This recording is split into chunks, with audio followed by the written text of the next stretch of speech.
नमस्कार, आप सभी का दिशा ऑन क्लासेस में स्वागत है। एक हमारे एक स्टूडेंट है, नाम है शायद रोहित कुमार ऐसे राजपूत ऐसे कुछ नाम है। उन्होंने कमेंट किया, बोला सर मैं आपकी हिंदी की वीडियो का इतना वेट करता हूँ जितना मैं घर के किसी फैमिली का भी वेट नहीं करता। तो बच्चों थैंक यू रोहित, ठीक है। और चलिए स्टार्ट करते हैं। बहुत दिन से आप लोगों ने हमारा इंतज़ार किया। अवेन्यू हमारा चैप्टर है, चैप्टर नंबर 9 हिंदी बुक है, कक्षा 10 बिहार बोर्ड के बच्चों के लिए है। और ये क्या नाम है, ऐसे गोधोली है, गदखंड का है।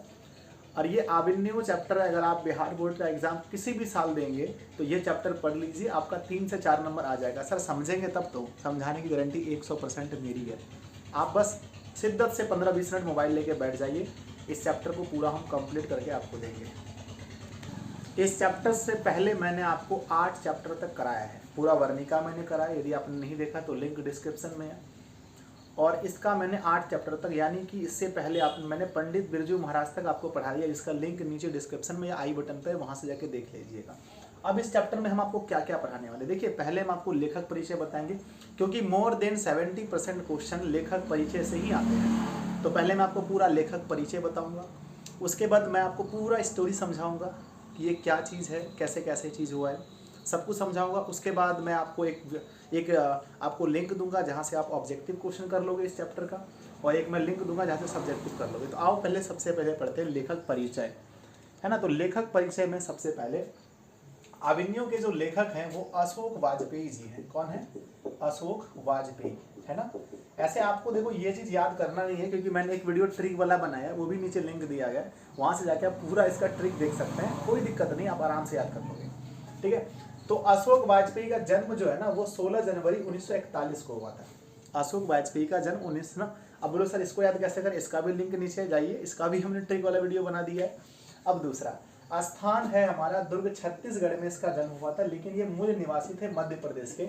3 बार एग्जाम में पूछा गया है। कितनी बार?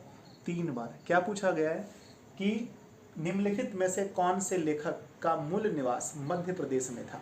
तो मध्य प्रदेश में मूल निवास था, अशोक वाजपेयी का मूल निवास मध्य प्रदेश में था, है ना। इनकी माता का नाम निर्मला देवी है, एक बार पूछा गया है कि माता का नाम निर्मला देवी, और पिता का नाम परमानंद वाजपेयी है। ये तो ऑप्शन देख के मार दोगे, वाजपेयी वाजपेयी दोनों मिल जाए तो मार दीजिएगा, ठीक है ना। इसकी प्रारंभिक शिक्षा हुई थी गवर्नमेंट हायर सेकेंडरी स्कूल से।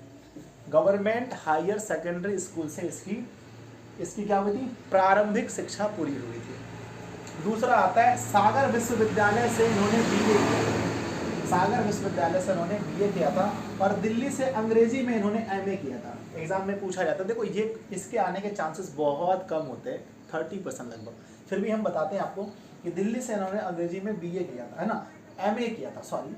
भारतीय प्रशासनिक सेवा में कई पदों पर इन्होंने कार्य किया। प्रशासनिक सेवा में अगर एग्जाम में पूछा जाए कि निम्नलिखित में से कौन से लेखक ने भारतीय प्रशासनिक सेवा में कार्य किया है, तो आंसर मानना अशोक वाजपेयी। अशोक वाजपेयी ने कौन सी सेवा में कार्य किया है? तो प्रशासनिक सेवा में। मूल निवास कहाँ था? मध्य प्रदेश में। जन्म कहाँ हुआ था? तो याद रखना है दुर्ग छत्तीसगढ़ में जन्म हुआ था। कब हुआ था? तो 1941 में हुआ था। माता का नाम क्या था? तो निर्मला देवी माता का नाम था। पिता का नाम परमानंद वाजपेयी नाम था। आगे बढ़ते हैं। महात्मा गांधी अंतर्राष्ट्रीय हिंदी विश्वविद्यालय के प्रथम कुलपति रहे थे। प्रथम कुलपति होना बहुत बड़ी चीज है। उसकी नियुक्ति है ना, उसकी नियुक्ति शिक्षा मंत्री के अधिकार से मतलब होता है उसके कहने पर, ठीक है। और ये रहे थे महात्मा गांधी अंतर्राष्ट्रीय हिंदी विश्वविद्यालय के प्रथम कुलपति के रूप में। बाद में उन्होंने सेवा निवृत्त हुआ, यानी कि ये रह करके वो रिटायर हो गए। अब यहाँ समझिए, भारत सरकार की कला अकादमी के निर्देशक भी रहे हैं। एग्जाम में पूछा जाता है निम्नलिखित में से कौन से लेखक भारत सरकार के कला अकादमी के निर्देशक रहे हैं। तो आंसर क्या बनना है? अशोक वाजपेयी भारत सरकार की कला अकादमी के निर्देशक रहे हैं। अगला आता है कि लगभग 3 दर्जन मौलिक एवं संपादित कृतियां इनकी संपादित हुई है। कितनी? तो लगभग 3 दर्जन, 12 एक दर्जन में 12 पीस, तो 12 36, है ना, दर्जन मौलिक और संपादित कृतियां प्रकाशित हुई है। रचनाएं कौन कौन सा है? सबसे ज्यादा एग्जाम में देखना, एक पतंग अनंत में। एक पतंग अनंत में किसकी रचना है बताओ? अशोक वाजपेयी की रचना है। एक पतंग अनंत में अशोक वाजपेयी की रचना है। दूसरा पढ़िए, तत्पुरुष भी इसी क्या है? कहीं नहीं वहीं, अरे भाई कहीं नहीं पढ़ना हिंदी, आपको यही पढ़ना है दिशा ऑनलाइन क्लासेस में, नीचे लिंक है, सब कुछ पढ़ लेना, कहीं नहीं, यहीं थोड़ी सी जगह। एग्जाम में सर कौन सा आया है कम से 2 से 3 बार एग्जाम में पूछा गया है, एक पतंग अनंत में किसकी रचना है? अशोक वाजपेयी की रचना है। निम्नलिखित में से कौन सी रचना अशोक वाजपेयी की है? ऑप्शन सी में रहता है एक पतंग अनंत में। अगला है हमारा आलोचनाएं, है ना, आलोचनाएं इसका पुस्तक है फिलहाल, कुछ पूर्वाग्रह, समय से बाहर, कविता का कल्प, ये इसकी प्रमुख रचनाएं हैं, जो कि एग्जाम में एक आता है फिलहाल। फिलहाल पुस्तक किसकी है? तो फिलहाल पुस्तक अशोक वाजपेयी की है। आगे आता है कि तीसरा साक्ष्य, कुछ उन्होंने पुस्तक और लिखा है ना, पुस्तक है तीसरा साक्ष्य, साहित्य विनोद, कला विनोद और कविता का जनपद। कविता का जनपद एग्जाम में पूछा गया है। कविता का जनपद पुस्तक किसकी है? अशोक वाजपेयी की है। जन्म कब हुआ था? 1941 को। मूल निवासी कहाँ के थे? मध्य प्रदेश के। माता का नाम निर्मला देवी, पिता का नाम परमानंद वाजपेयी। प्रारंभिक शिक्षा गवर्नमेंट हायर सेकेंडरी स्कूल से, है ना। तो अब चलते इसके आगे देखते हैं। बोर्ड भर गया, फिर से लिखने दो तब तो देखोगे। तो चलो देखते हैं पहले। अब ये बच गया था, इसको देख लीजिए। लिखा है कि इसकी जो पत्रिका है ना, 3-4 पत्रिका भी इन्होंने लिखी है। पहला है समवेत, जो आएगा हम पहले बता देंगे, जो आने वाला है ना मैं आपको बता दूंगा ये आने वाला है। पहचान, पूर्वाग्रह, बहुवचन, कविता, एशिया, एग्जाम में आने वाला है पूर्वाग्रह, जो कि कई बार एग्जाम में पूछा भी गया है कि पूर्वाग्रह पत्रिका किसकी है। तो याद रखना है अशोक वाजपेयी की। निम्नलिखित में से कौन सी पत्रिका अशोक वाजपेयी की है? ऑप्शन खोज लेना, पूर्वाग्रह मिलेगा, ठीक है ना। पुरस्कार में कौन कौन सा मिला? साहित्य अकादमी पुरस्कार मिला सबसे पहला, याद रखना, साहित्य अकादमी पुरस्कार। दूसरा मिला इसको दयावती मोदी, दयावती मोदी कवि शेखर सम्मान, दयावती मोदी कवि शेखर सम्मान भी इसको मिला है भाई साहब। तीसरा मिला है फ्रेंच सरकार का officer award, the award cross, ठीक है ना। ये तो अंग्रेजी में, ये नहीं आता एग्जाम में, पक्का नहीं आएगा, ठीक है ना, फिर भी हम पढ़ा देते हैं। फ्रेंच सरकार का ऑफिसर, है ना, ऑफ द अवार्ड क्रॉस 2004 में मिला था, याद रखना। कब मिला था? तो एग्जाम में ऐसा पूछा जाएगा कि क्या नाम था इसका, हाँ, अशोक वाजपेयी को फ्रेंच सरकार ने कब अवार्ड दिया था? तो याद रखना 2004 में फ्रेंच सरकार ने इसको अवार्ड दिया था, ठीक है ना। आगे है कि यह ललित रचना आविन्यो नामक गद्य एवं कविता के सृजनात्मक संग्रह से लिया गया है। कौन से नामक गद्य से लिया गया है? तो आविन्यो नामक गद्य से। यह क्या है? आविन्यो क्या है? तो ललित रचना है, आविन्यो ललित रचना है। अब चलिए मेन बात को पढ़ते हैं, मेन चीज को समझते हैं। ये सब तो हो गया जी ऑब्जेक्टिव बनाने के चीज। अब हम लोग समझने वाला चीज को देखते हैं। कहीं जाना मत करे भाई, पूरा सुन लेना, पूरा देख लेना। एक भी क्वेश्चन ऑब्जेक्टिव सब्जेक्टिव अगर आपसे छूटेगा तो फिर मुझे कहना सर मुझसे छूट गया, नहीं कह पाओगे, पर पूरा देख लो पहले। तो प्यारे भाई ये रहा फाइनली आपका आविन्यो। क्या हाल है जी, बताओ क्या हाल है? ये है आविन्यो, ठीक है। सबसे पहली बात ये क्या है, एक पुराना हम कह सकते हैं, एक पुराना जगह है जिसका नाम आविन्यो है, जहाँ पर कुछ बिल्डिंग्स बने हुए हैं, पुराने खंडर है। देखो, दक्षिण फ्रांस का मध्ययुगीन ईसाई मठ, ठीक है ना। तो आविन्यो क्या था? ये दक्षिण फ्रांस का, पहले बताओ ये कहाँ पर बसा शहर है? तो दक्षिण फ्रांस की बात हो रही है, भारत में नहीं, फ्रांस में। और वो भी किस युग का? मध्य युग का। किस धर्म का मठ है यहाँ? तो सर ईसाई धर्म का मठ है, आविन्यो ईसाई धर्म का मठ है। अब लेखक को वहां पर बुलाया गया, तो बुलाया था किसने? पहले बता रहा हूं मैं लेखक को। सर लेखक तो भारत का है, तो वहां पर वो फ्रांस क्यों गए? अच्छा घूमने गए, तो किसने बुलाया था? सुनो तो पहले, किसने बुलाया था? कहाँ गए, कहाँ गए? देखना पर पीटर ब्रुक का विवादप्रस्त महाभारत प्रस्तुत होने वाला था, ठीक है ना। यहाँ से 2-3 किलोमीटर दूर या फिर 1 मील दूर में एक ना, मतलब कि रामायण चलने वाला था, ठीक है ना। रामायण चलने वाला था, नाटक होता राम और रावण जी का। तो वहीं पर बुलाया था किसको? अशोक वाजपेयी को, कि आ जाइए आप घूमने के लिए, देखिए कैसा कैसा यहाँ पर रामायण कैसे बना है। तो पीटर ब्रुक का, किसका याद रखिएगा, किसका, सॉरी रामायण नहीं था, सॉरी महाभारत पूछेगा कि किसका महाभारत देखने के लिए? तो पीटर ब्रुक का विवादप्रस्त महाभारत प्रस्तुत होने वाला था, इसे देखने के लिए अशोक वाजपेयी गए थे फ्रांस, ठीक है ना।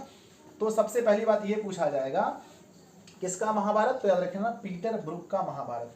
तो लेखक जब गए वहां पर तो 19 दिन रहे। कहां पे सर? आविन्यो में।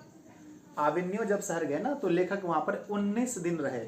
एग्जाम में पूछा जाए कि लेखक आविन्यो में कितने दिन रहे थे? आंसर बोलना 19 दिन। 19 दिनों में उन्होंने क्या किया था, तो रोज गद्य और कविता लिखते थे। अरे लेखक का काम क्या होता है, मेरा काम क्या है बताओ? मैं कहीं जाऊंगा तो पढ़ाऊंगा, आपका काम क्या है, कहीं जाओगे तो पढ़ोगे बैठ के। तो वही काम है, लेखक बैठ करके हम प्रतिदिन गद्य लिखते थे और काव्य यानी कविता लिखते थे। 24 अक्टूबर से लेकर के 10 नवंबर तक 1994 की बात है, 24 अक्टूबर से लेकर के 10 नवंबर तक वो वहां रहे थे, यानी 19 दिन टोटल रहे थे। दूसरी बात है कि 19 दिनों में उन्होंने 35 कविताएं लिखी थी और 27 गद्य लिखे थे। एग्जाम में पूछा जाएगा कि लेखक अवेन्यू में कितने दिन रहे थे? 19 दिन सर। कितनी कविताएं लिखी? 35 कविताएं सर। कितने गद्य लिखे? 27 गद्य लिखे सर। ठीक है ना, आगे बढ़ते हैं।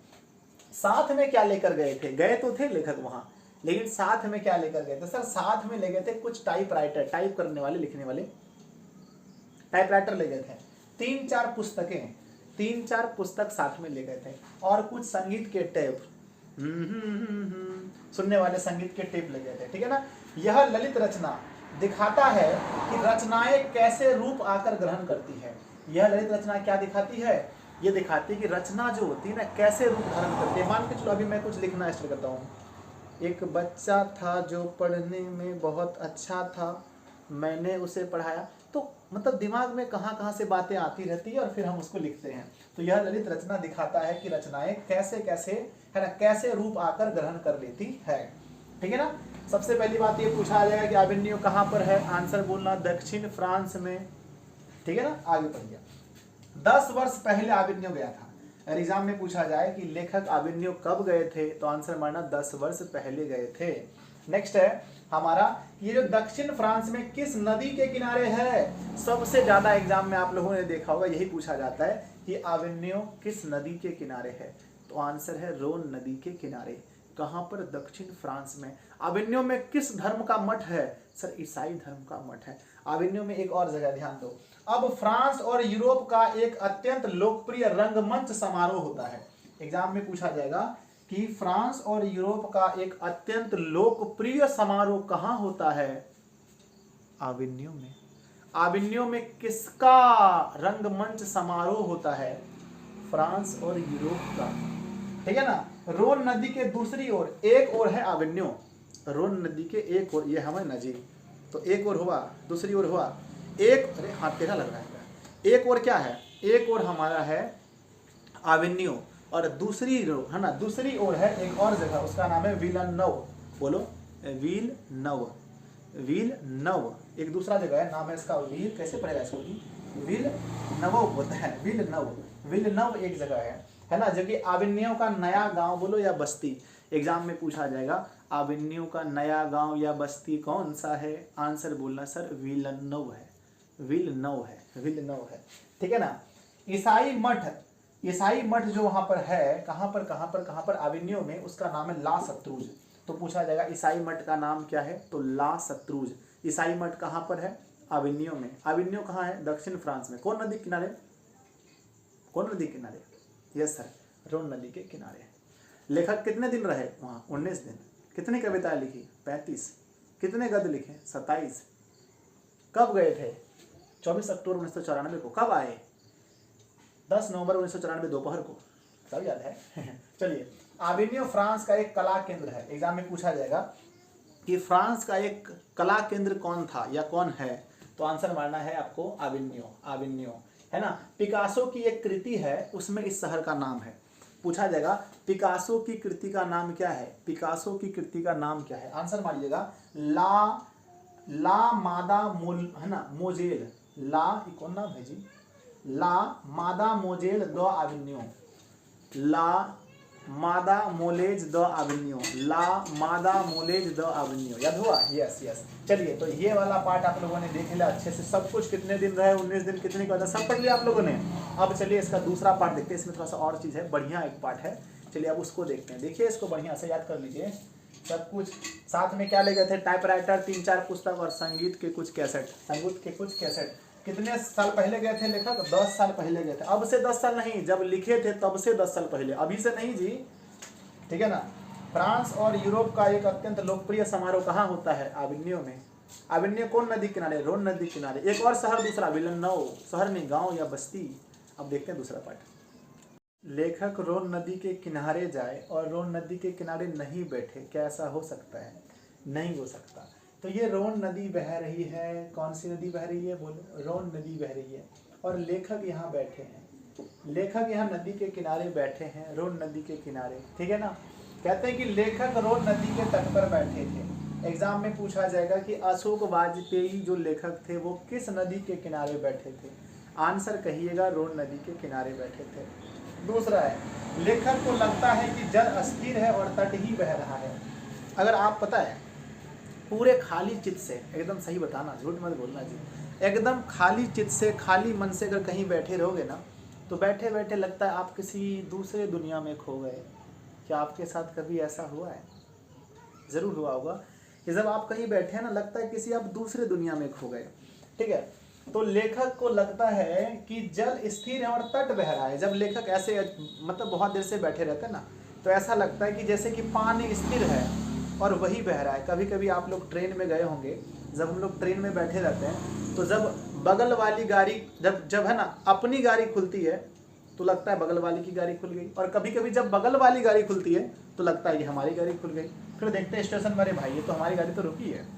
तो वही कहता है कि जल स्थिर है और तट ही बहता है। ऐसा किसने बोला है? तो इसने ऐसा बोला अशोक वाजपेयी ने, ठीक है ना। और नदी के तट पर बैठना भी नदी के साथ बह जाना है, ऐसा लगता था कि नदी के तट पर बैठना भी नदी के साथ बह जाना है। जब शांत में बैठोगे ना तो बहुत अच्छे अच्छे विचार मन में आते हैं, बहुत बढ़िया बढ़िया फीलिंग होती है प्रकृति की, ठीक है ना। नदी के पास होना ही नदी होना है, नदी के पास होना ही क्या होना है? नदी होना है, ऐसा कहें अशोक वाजपेयी जी, ठीक है ना। विनोद कुमार शुक्ल की एक कविता इन्हें याद आ जाती है।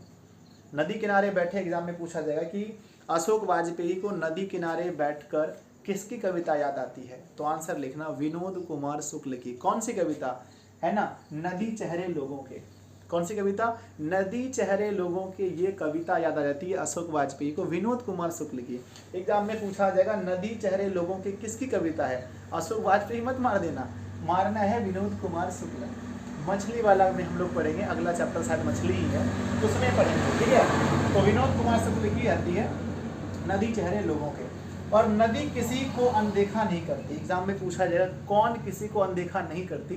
तो नदी किसी को अनदेखा नहीं करती। तुम पानी में जाओगे तो तुम भी भीगोगे, मैं जाऊंगा तो मैं ही भीगूंगा, कोई भी पानी में जाएगा तो वो पानी में भीगेगा ही भैया, वो किसी को अनदेखा नहीं करती। नेक्स्ट है कि नदी की समानता कविता से करते हैं। एग्जाम में पूछा जाएगा कि अशोक वाजपेयी जी ने नदी की समानता किससे की है? तो आंसर लिखिएगा नदी की समानता कविता से की है। आगे है, ना जाने नदी में जल कहाँ कहाँ से आकर मिलते हैं, है ना। ना जाने नदी में जल कहाँ कहाँ से मिलते हैं, और ना जाने कविता में भी शब्द कहाँ कहाँ से आकर मिलते हैं। तो नदी और कविता दोनों एक जैसा है। नदी में कभी जल की कमी नहीं होती और कविता में शब्द की कमी नहीं होती। नदी को देखते देखते भी आप खो जाते हैं और कविता को सुनते सुनते भी आप दूसरी दुनिया में खो जाते हैं। हवा हूँ बसंती हवा हूँ, सुनो बात मेरी बसंती हवा हूँ। पहले बचपन में हम लोग 3-4 क्लास में पढ़ते थे, हम लोग लगता था दूसरी दुनिया में चले गए, ठीक है। तो उसी प्रकार से नदी और कहानी, नदी और कविता में बहुत ज़्यादा समानता है, जो कि लेखक ने बताया है। नदी में जल की कमी नहीं होती, कविता में शब्द की कमी नहीं होती। तो पूछा जाएगा कि कवि को नदी के किनारे बैठकर कैसा अनुभव हुआ? तो कहना लेखक को नदी के किनारे बैठकर कैसा अनुभव हुआ? तो आंसर लिखेंगे लेखक को नदी किनारे बैठकर ऐसा अनुभव हुआ जैसे कि नदी का जल अस्थिर है और तट ही बह रहा है। और उसे किसकी कविता याद आई? तो विनोद कुमार शुक्ल की। कौन सी कविता? नदी चेहरे लोगों के, ठीक है ना। लास्ट में हम कहते हैं जी, नदी और कविता में इतनी समानता है कि यदि अगर कविता नदी से पूछे कि कैसी तुम नदी हो, कैसी तुम नदी हो, कौन पूछेगा बताओ? अगर कविता नदी से पूछे कैसी तुम नदी हो, तो नदी क्या कहेगा? जैसी तुम कविता हो, जैसे तुम कविता हो। यानी दोनों में बहुत ज़्यादा समानता है। तो ये वीडियो आप लोगों ने लगभग 18-19 मिनट में इस वीडियो को आप लोग देखेंगे, लेकिन मुझे बनाने में लगे 2.5 से 3 घंटे, ठीक है ना। इस वीडियो को बनाने में लगभग 2.5 से 3 घंटे लगे हैं प्यारे, क्योंकि मैंने इसके सारे पॉइंट्स को ढूंढा बुक में और सारे पॉइंट्स को एक जगह रखा ताकि आप लोगों को कहीं प्रॉब्लम नहीं हो, कहीं आप लोगों के क्वेश्चन ना छूट जाए। इसीलिए मुझे लगे हैं 2.5 से 3 घंटे। अब आप लोग, मैंने अपना काम कर दिया, अब आप लोगों को अपना काम करना है कि इस वीडियो को सबको लाइक करना है। जितने लोग इस वीडियो को देखेंगे, मैं आप लोगों को कहता हूँ कि वीडियो को लाइक ज़रूर कीजिए, क्योंकि 2.5 से 3 घंटे लगते हैं वीडियो को बनाने में। पहले लिखना पड़ता है, खोज के पहले खोजना पड़ता है, पहले पढ़ना पड़ता है, फिर उसको हाईलाइट करना पड़ता है, फिर यहाँ लिखना पड़ता है, फिर उसको वीडियो शूट करना पड़ता है, फिर वीडियो को एडिट करना पड़ता है, फिर वीडियो में टाइटल लगाना पड़ता है, टैग लगाना पड़ता है, डिस्क्रिप्शन लगाना पड़ता है, थंबनेल लगाना पड़ता है, अपलोड करना पड़ता है, उसके पहले एडिटिंग करना पड़ता है। तो पूरा अपलोड तक का बोले तो 3 से 4 घंटा लग जाता है एक वीडियो में, ठीक है ना। ऐसा वीडियो बनाने में, ऐसा वीडियो। तो आप लोग ज़रूर लाइक करना, चैनल पर पहली बार है तो सब्सक्राइब कर लेना। 100 के बहुत जल्दी हम चाहते हो जाए, और उसके बाद अपने दोस्तों को भी बताना इस चैनल के बारे में, ताकि वो लोग भी पढ़ सकें, है ना। तो ये वीडियो कैसा लगा आप लोग यही बताना मुझे। और इसका ऑब्जेक्टिव वाला लिंक नीचे डिस्क्रिप्शन में जाइए, ऑब्जेक्टिव देख लीजिए। ऑब्जेक्टिव देखने के बाद एक लिंक और मिलेगा जहाँ से सब्जेक्टिव देख लीजिएगा, ठीक है ना। और पूरा देखना है तो प्लेलिस्ट में देखिए, वर्णिका बाय, है ना, वहाँ पर लिखिए, सर्च कीजिए यूट्यूब पर, वर्णिका बाय दिशाउन क्लासेस आ जाएगा, गोधोली बाय दिशाउन क्लासेस आ जाएगा। जो पढ़ना है सर्च मारिए, आ जाएगा, ठीक है। अगली वीडियो बहुत जल्दी मिलेगी। जय हिंद। आप लोग पढ़ते रहिए, मुस्कुराते रहिए। धन्यवाद आप सभी का वीडियो को देखने के लिए।